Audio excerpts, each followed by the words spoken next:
Hey guys, it's Nicholas here from upgradetolife.com and welcome to this quote of the week video, which will show us the main difference between people that apply the law of assumption, Neville's teachings, conscious manifesting, conscious creation, whatever we want to call this, consciously and the correct way compared to people that still get sucked into the circumstances, that still think that the circumstances are set in stone facts, can't be changed, and they try to struggle against them.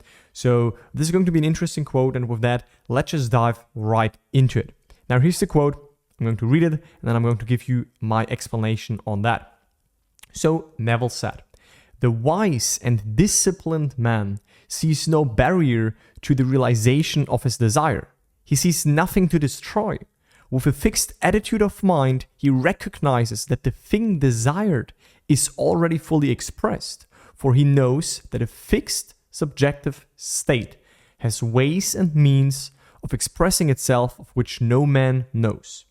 The undisciplined man, on the other hand, constantly sees opposition to the fulfillment of his desire, and because of the frustration he forms desires of destruction, which he firmly believes must be expressed before his basic desire can be realized." That is a crucial thing to understand, and I want to explain to you what Neville is meaning by these two different scenarios here.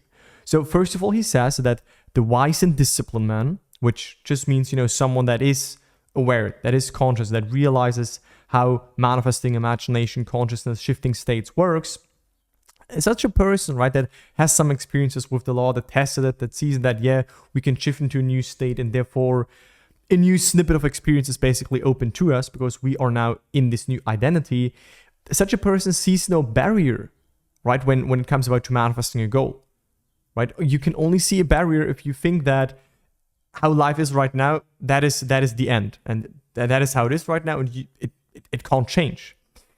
But this person, right, this person that understands how manifesting really works, he sees nothing to destroy, because that's the thing that most people, and that is then what Neville explains in the second part, think that first of all they have to fight against, work against, destroy the current facts before their desire can show up, and they put all their attention, all their effort into trying to get rid of what is currently there, instead of appropriating, of shifting into, of claiming, of assuming the desired state, the desired identity that they want to express, right? So this person, right, that understands manifesting with a fixed attitude of mind, right, with boldness, with certainty, recognizes that the thing desired, the desire already does exist. It actually is already expressed. So the state does exist, but it's not tangible yet. It is not manifested yet. It is an invisible reality, right, that we make alive, that we start to animate by putting our awareness, our attention on that state and starting to fuse with it. So it starts to feel natural, and we start to see the world from how would it be like if I would be in that state?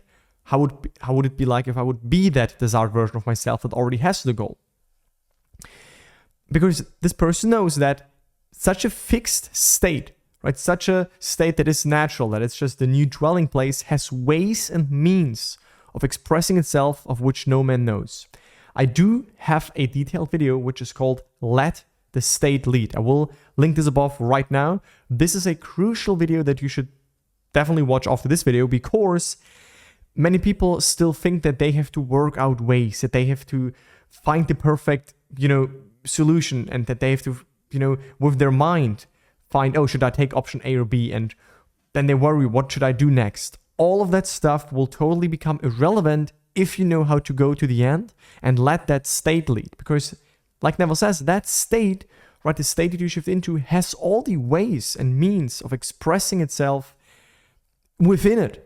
So we don't have to work out the ways, right? That is why Neville said everything that happens automatically. We think that we can do something, but actually if we go to the end, right, we have an imaginative experience of the end, we use any other technique to bring the desired state into the here and now, make it natural, make it certain for us, make it like that we have the subjective inner knowing that it is true, then exactly how this bridge will unfold, that is up to infinite intelligence. That is up to the infinite awareness. That is up to the deeper part of us, but not to the surface level part of us.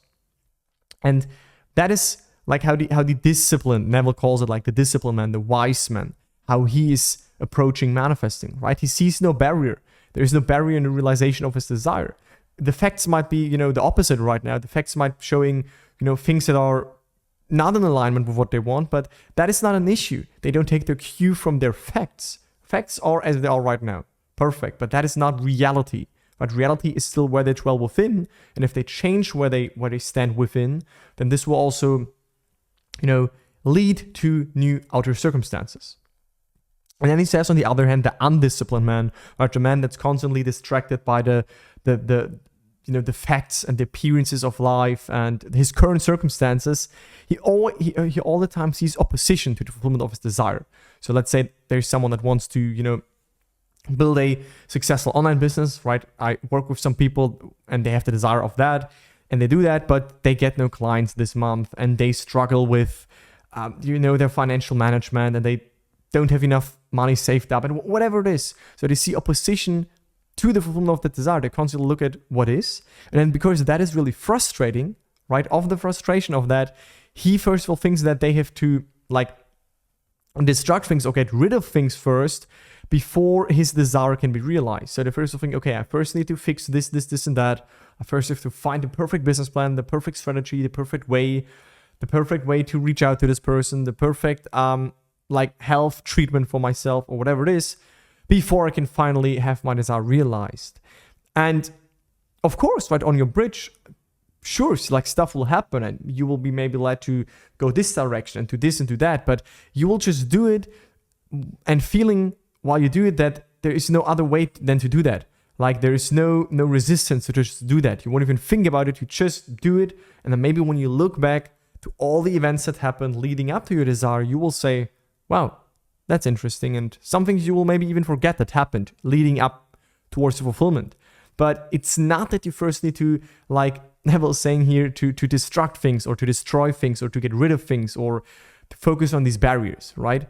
Things, let them as they are right now. They are echoing, they are reverberant.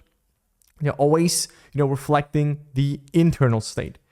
Basic manifestation teachings, that is something that you should definitely already know by now when watching this channel.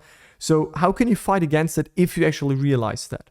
Well, when you really realize that your senses can tell you this, but within awareness, within your state of consciousness, you already know that, wait a second, this is true for me, then this will less be effective to you and you won't be triggered by it. You won't react on it and you will just naturally remain and stay in your desired state. And then, as we learned here, this subjective inner state, the world can tell you all the opposite, but you know what is true for you, has ways and means of expressing itself, right? And if you want to learn more about that, then check out the video that I linked above previously and that I have on my channel, which is called Let the State Lead.